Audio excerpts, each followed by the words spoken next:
जय श्री राधा। पूज्य श्री सद्गुरुदेव भगवान के चरणों में सादर प्रणाम। श्री नाभादास जी द्वारा कृत श्री भक्तमाल जी से श्री सबरी जी का आज चरित्र हम ले रहे हैं।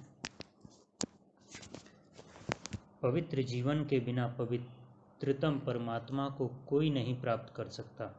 उषा काल में पंपासर के तट पर महर्षि मतंग अपने शिष्यों से कह रहे थे, अंतः मनसा वाचा कर्मणा पवित्रता का पालन करो, शुचि भोजन, शुचि परिधान और अपना प्रत्येक व्यवहार पवित्र होने दो।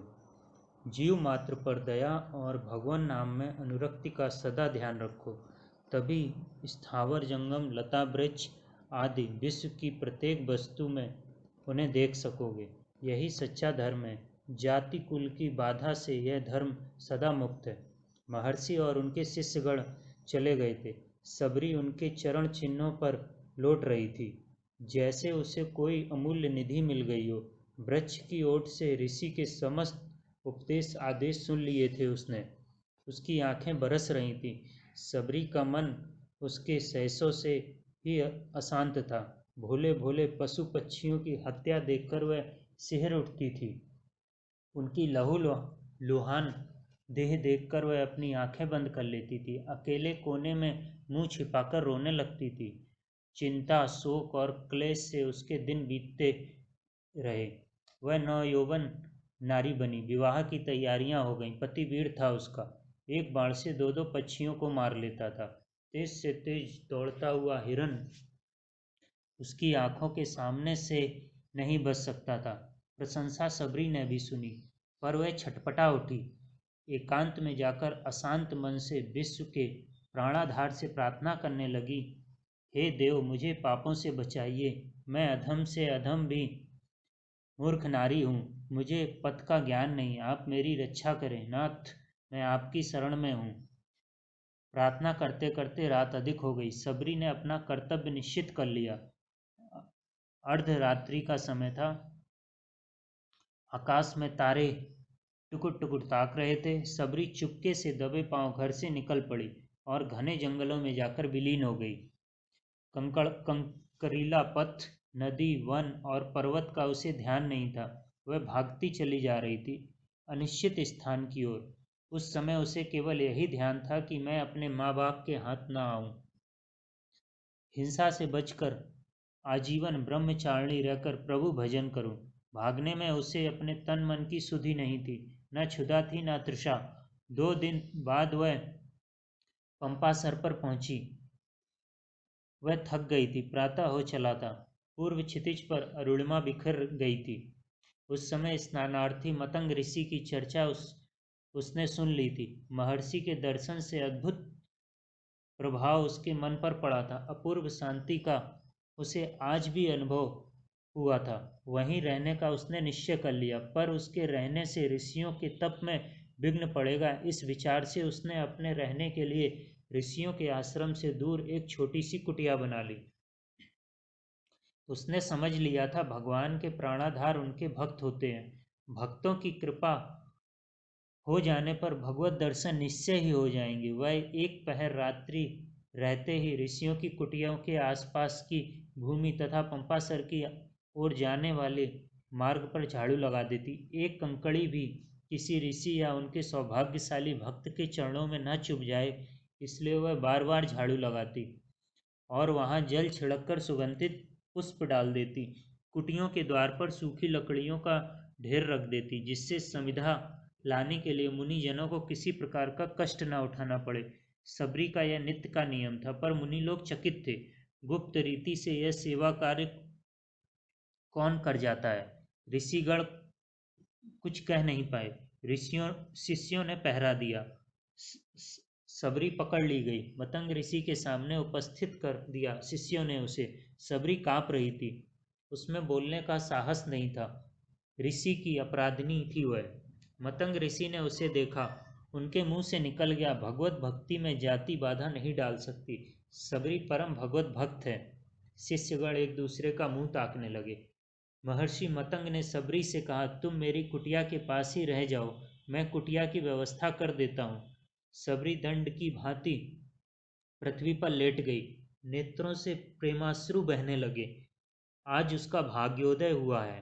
वह अब तपोधन महर्षि की सेवा खुलकर कर सकेगी। मतंग ऋषि पर अन्य ऋषिगण कुपित हो गए। अनाधिकार चेष्टा की है महर्षि ने, वे मर्यादा का उल्लंघन कर रहे हैं। नैष्ठिक तपोव्रतधारी ऋषि भगवत भक्ति की महिमा नहीं समझ पा रहे थे। अधम कहीं की स्पर्श कर दिया, मुझे पुनः स्नान करना पड़ेगा। क्रोध से उन्मत्त एक ऋषि सबरी को डांटकर पुनः पंपासर की ओर चले गए।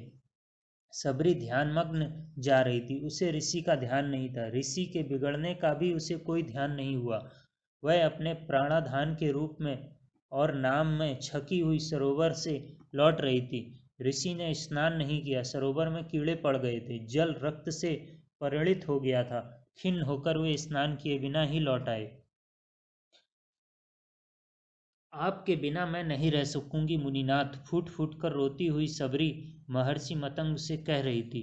मेरे आधार आप ही हैं।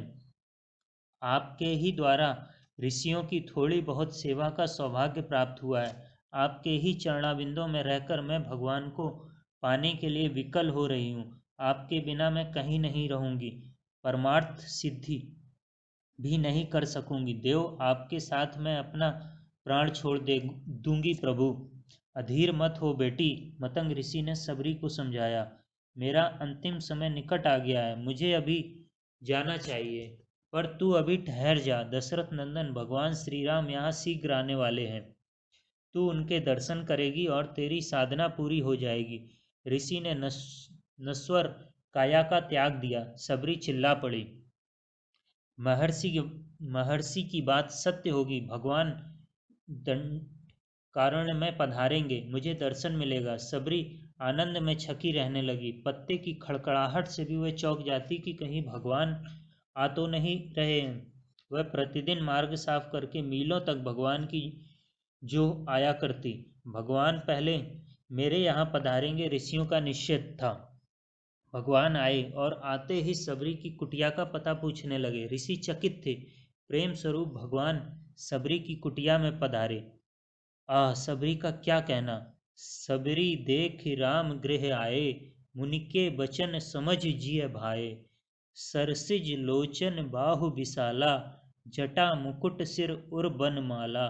श्याम गौर सुंदर दो भाई, सबरी परी चरण लपटाई। प्रेम मगन मुख बचन न आवा, पुनि पुनि पद सरोज सिर नावा। वह प्रेम में आत्म विभोर हो गई। वाणी उसकी अवरुद्ध हो गई। चरणों को पकड़कर अनंत सौंदर्य में भगवान की ओर टकटकी लगाकर देखने और आंसू बहाने के अतिरिक्त वह कुछ नहीं कर पा रही थी। उसके वश में कोई बात नहीं थी। प्रभु, आपके लिए एकत्र किए हुए फल मूलादि रखे हैं। बड़ी कठिनता से अर्धपाद्य देने के बाद सबरी ने कहा। वह चुने हुए मीठे मीठे बेरों को प्रतिदिन भगवान के लिए रखती थी। उन बेरों को ले आई, बड़े प्रेम से देने लगी। भगवान आनंद पूर्वक खाने लगे। भगवान को उन बेरों में इतना अधिक स्वाद और आनंद का अनुभव हो रहा था, जैसे प्रेममयी जन्मदायिनी जननी कौशल्या जी उन्हें भोजन करा रही हों। अपनी अभिप्सा पूर्ति देखकर अत्यंत प्रसन्नता से हाथ जोड़कर वह अत्यंत प्रेम से प्रार्थना करने लगी। कही विधि स्तुति करो तुम्हारी, अधम जाति में जड़मति भारी। अधम ते अधम अधम अति नारी, तिनमह मैं मति मंद अघारी। शुद्ध प्रेम और दीनता को देखकर भगवान ने उत्तर दिया। कह रघुपति सुन भामिनी बाता, मानव एक भगत कर नाता। फिर भगवान ने उसके सामने नवधा भक्ति का निरूपण किया। इसी बीच में ऋषियों का समुदाय भगवान के दर्शन निमित्त आ गया। उस समय ऋषियों का ज्ञानाभिमान लुप्त हो गया। वे मतंग ऋषि के तिरस्कार के लिए मन ही मन पश्चाताप करने लगे। उनके मुंह से निकल गया, सबरी तू धन्य है। पंपासर में कीड़े पड़ने और जल रक्त के रूप में परिणित होने के संबंध में श्री लक्ष्मण जी ने ऋषियों को बताया। मतंग मुनि से द्वेष और बाल ब्रह्मचारिणी सन्यासिनी परम भगवत भक्त और साध्वी सबरी के अपमान करने से तथा आप लोगों के अभिमान से सरोवर की यह दुर्दशा हुई है। सबरी के पुनः स्पर्श करते ही वह शुद्ध हो जाएगा। भगवान के आदेशानुसार सबरी ने सरोवर को स्पर्श किया, उसका जल पूर्ववत निर्मल हो गया। भगवान उसकी कुटिया से चलने लगे। सबरी अधीर हो गई। चरणों की दृढ़ भक्ति भगवान ने उसे दे ही दी थी, अब उसे कुछ पाना शेष नहीं था। उसकी सारी आकांक्षा प्रभु ने पूरी कर दी थी। अब वह भगवान से विलग होकर किस लिए जीवन धारण करती। ऋषि जनों के सामने ही उसने अपने पार्थिव शरीर का अपनी पार्थिव देह त्याग दी। ऋषिगण सबरी की जय जयकार करने लगे। धन्य थी सबरी और धन्य थी सबरी की प्रेममयी अद्वितीय भक्ति। जय जय श्री राधा।